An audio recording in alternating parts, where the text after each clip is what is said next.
নমস্কাৰ পুনৰ আনন্দ ভিডিঅলৈ স্বাগতম আজি আমি আলোচনা কৰিম ক্লাস 10 ৰ যেটো চেপ্টাৰ বিটৰ চেপ্টাৰ আছিল চেপ্টাৰ আমাৰ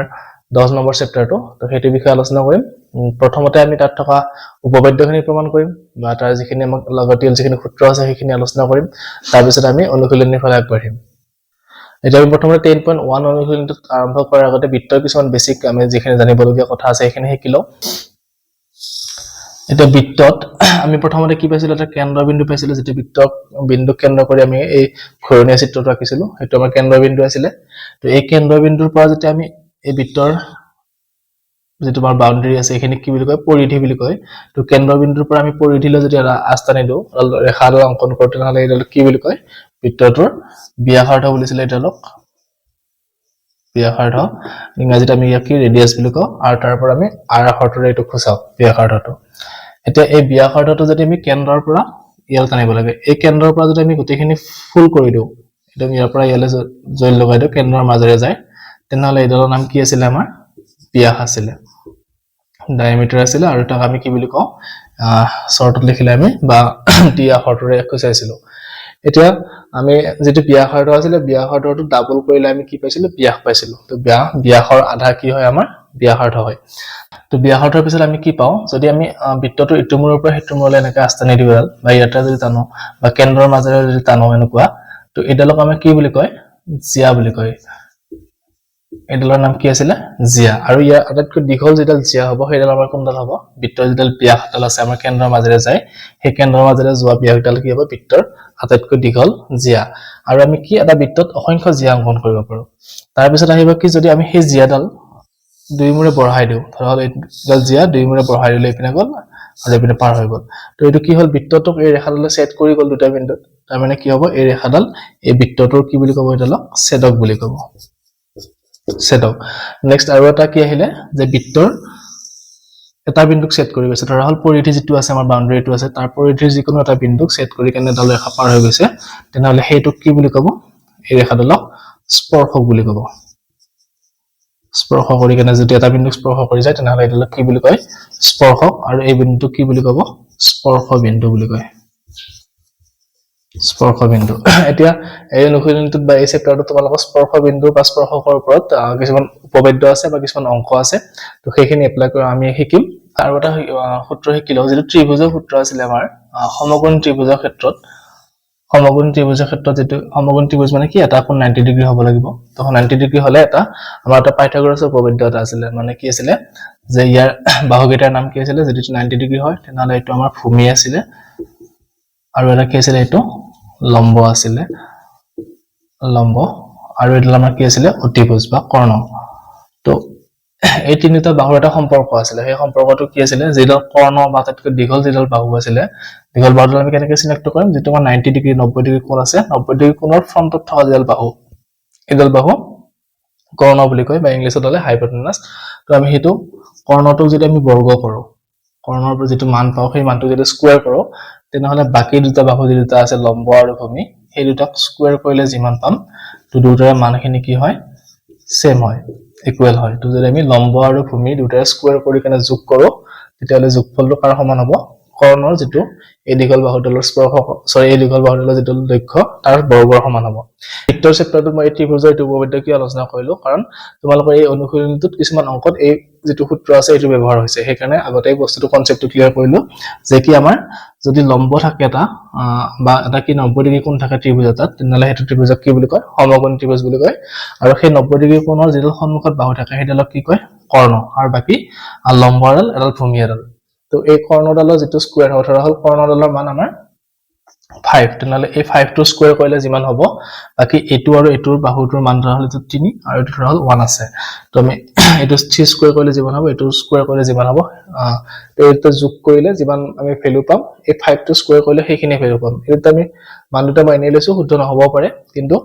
উদাহৰণটো দি দিছে যে কি এই বাহুটোৰ যেটো মান আছে সেই মানটো স্কয়াৰ কৰিলে আৰু এই বাহুটোৰ মানটো স্কয়াৰ কৰি যদি আমি যোগ কৰো আৰু সমান হ'ব এই দীঘল বাহুটোৰ যেটো স্কয়াৰ কৰিলে আমি যিমান ভ্যালু পাম তাৰ সমান হ'ব এটা অংক কৰিলে তেনেকৈ বুজিয়ে পাবা এটো এতিয়া আমাৰ 10.1 যেটো উপপাদ্য দিছে হেতু কি দিছে যে এটা বৃত্তৰ যিকোনো বিন্দুত টনা স্পৰ্শকডাল স্পৰ্শ বিন্দুৰ মাজেৰে যোৱা ব্যাসাৰ্ধৰ লম্ব এটা যদি আমি ছবিটো চাও কেনেকুৱা হ'ব এটা বৃত্ত আছে বৃত্তটোৰ কি যিকোনো এটা বিন্দু ধৰক এইটো এটা বিন্দু ইয়াত যদি আমি স্পৰ্শক টানো এনেকে স্পৰ্শডাল যদি টানি দিওঁ তেনেহলে কি হ'ব এই স্পৰ্শ বিন্দুটোত যেডাল ব্যাসাৰ্ধ থাকিব এই ব্যাসাৰ্ধটো যদি স্পৰ্শ বিন্দুলৈ টানি দিওঁ ব্যাসাৰ্ধ মানে কি আছিল আমাৰ কেন্দ্ৰৰ পৰা বৃত্তৰ পৰিধিলৈ টনা যিটো আমাৰ ৰেখা আছিল তো এই ৰেখাডাল কি আমাৰ ব্যাসাৰ্ধ এতিয়া এই স্পৰ্শ বিন্দুলৈ যেডাল ব্যাসাৰ্ধ টানো সেই ব্যাসাৰ্ধডাল কি কৈছে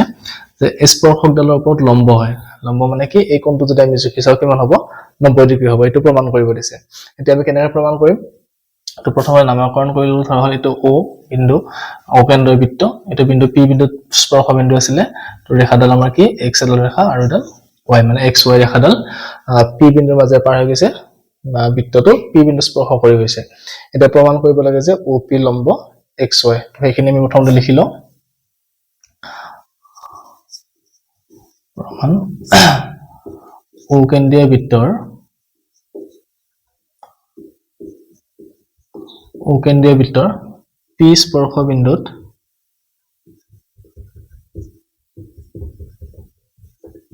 P স্পৰ্শ বিন্দুত xy স্পৰ্শক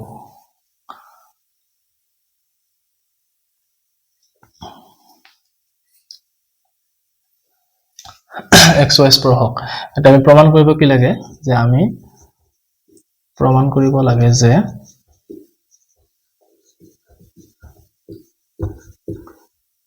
প্ৰমাণ কৰিব কি লাগে যে যেডাল ব্যাসাৰ্ধ আছিল OP ব্যাসাৰ্ধডাল কাৰ লম্ব বুলি দেখুৱাব লাগে যেডাল xy আমাৰ ৰেখা আছিল স্পৰ্শক আছিল তাৰ লম্ব বুলি দেখুৱাব লাগে এতিয়া আমি কেনেকৈ দেখুৱাম এটা প্ৰথমতে চাও আমি এই স্পৰ্শকডালৰ ওপৰত আৰু আন এটা বিন্দু লৈ লৈছো আমি তো আন এটা বিন্দু ধৰা হল এইখিনি লৈ লৈছো কি বিন্দু এটো কিউ এটা বিন্দু লৈ লৈছো আমি এটা প্ৰমাণটো কেনেকৈ হ'ব চোৱা যদি আমি কিউ বিন্দুটো লৈছো তো আমি O আৰু Q যদি কানেক্ট কৰি দিও এনেকৈ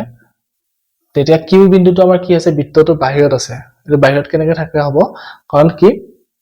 যদি এই বৃত্তটোৰ ভিতৰত থাকিলে হয় তেনেহলে এই স্পৰ্শক নহলে হয় কাৰণ স্পৰ্শকডাল সদায় কি বৃত্তৰ বাহিৰতে থাকে তো বাহিৰত থকা ললে স্পৰ্শকডালৰ ওপৰত লোৱা বিন্দুটো কি হ'ব বৃত্তৰ বাহিৰতে থাকিব তাৰ মানে কি হ'ব এতিয়া আমাৰ বৃত্তৰ এই ৰেখাডাল যেডাল আমাৰ ব্যাসাৰ্ধ আছিল ব্যাসাৰ্ধডালৰ যিটো ব্যাসাৰ্ধডালৰ যিটো দৈৰ্ঘ্য সেইটো কি হ'ব যেটো আমাৰ স্পৰ্শক যেটো আমি কি বিন্দু লৈছো কিউ বিন্দু সেই OQ দৈৰ্ঘ্যটো কম হ'ব ডেফিনেটলি কাৰণ এইখিনিৰ পৰা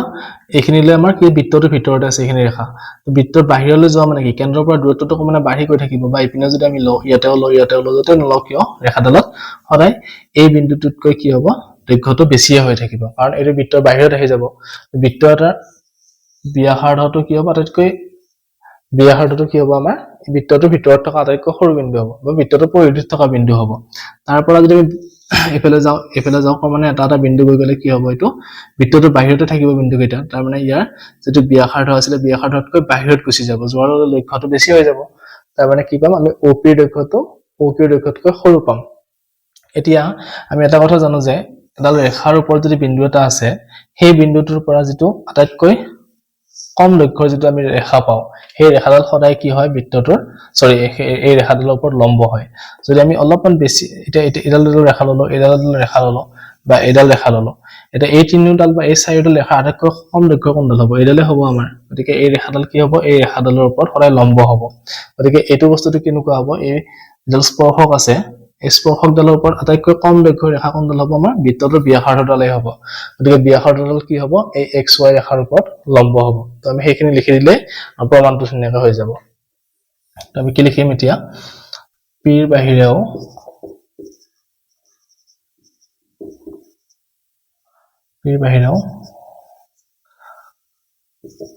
xy ৰেখাত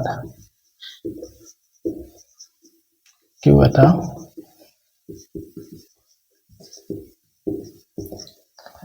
বিন্দু লোৱা হল তাৰপিছত কি কৈছো OQ সংযোগ কৰা হল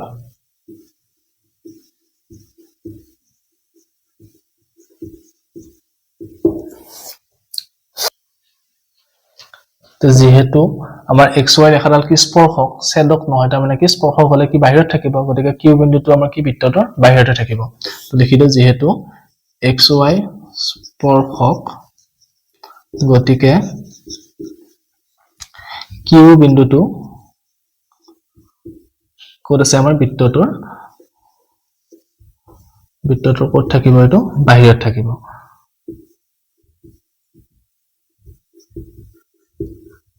বৃত্তটোৰ বাহিৰত থাকিব এটা যদি বৃত্তটোৰ বাহিৰত থাকে তেনেহলে কি হ'ব OP ৰ দৈৰ্ঘ্যটোৱে কম হ'ব আৰু OQ বা OQ বা এনেকুৱা যিকোনো বিন্দু ললে বৃত্তৰ বাহিৰত থকা বিন্দু ললে তাৰ দৈৰ্ঘ্যটো সদায় বেছি হ'ব গতিকে আমি কি লিখিব পাৰো গতিকে OP যদি দৈৰ্ঘ্য হ'ব সেইটো কি হ'ব OQ তকৈ কম হ'ব মানে আমি OP দৈৰ্ঘ্যটো ব্যাসাৰ্ধৰ দৈৰ্ঘ্যটো আমি কি পালো বৃত্তটোৰ স্পৰ্শকডালৰ যিকোনো বিন্দু স্পৰ্শকডালৰ ওপৰত থকা যিকোনো বিন্দু ললে সেই তাৰ দৈৰ্ঘ্যটো সদায় কি হ'ব বেছি হৈ থাকিব এতিয়া আমাৰ কি হ'ল যে এই যেটো OQ পালো OP তকৈ ডাঙৰ সেইটো অকল Q বিন্দুৰ বাবে নহয় এই বৃত্তটোত সৰি এই স্পৰ্শকডালত থকা প্ৰতিটো বিন্দুৰ কাৰণে হ'ব অকল P টোৰ বাহিৰে তো আমি হেতু লিখিলো যে কি যেহেতু এই চৰ্তটো কি হৈছে এইটো P ৰ বাহিৰে XY ৰ ওপৰত থকা সকলো বিন্দুৰ বাবে প্ৰযোজ্য হ'ব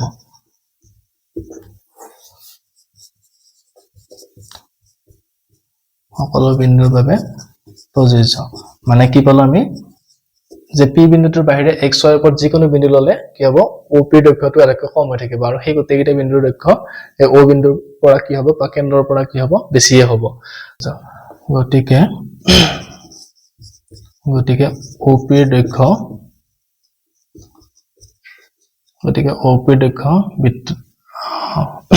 XY ওপৰত থকা আন যিকোনো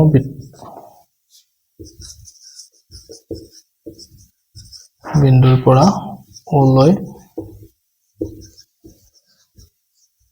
দৈৰ্ঘ্যতকৈ কম গতিকে আমি কি লিখিব পাৰো এটাকে OP লম্ব XY নেক্সট আমি আলোচনা কৰিম 10.1 অনুশীলনৰ যেটা প্ৰশ্ন আছে এইটা বিষয়ে আলোচনা কৰো প্ৰথম প্ৰশ্নটো আমাক কি দিছে এক নম্বৰটো এটা বৃত্তত কিমানডাল আমি স্পৰ্শ আঁকিব পাৰো এটা বৃত্ত এটা যদি চাও আমি তাত বৃত্তটোত অসংখ্য বিন্দু আছে পৰিধিটোত অসংখ্য বিন্দু আছে তাৰমানে প্ৰত্যেকটো বিন্দুতে আমি স্পৰ্শ আঁকিব পাৰো গতিকে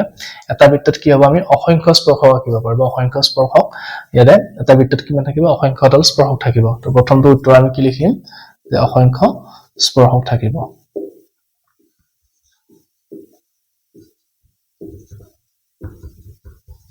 অসংখ্য স্পৰ্শক থাকিব এটা দুই নম্বৰ প্ৰথমটো কি দিছে আমাক এটা বৃত্তৰ স্পৰ্শকে ইয়াক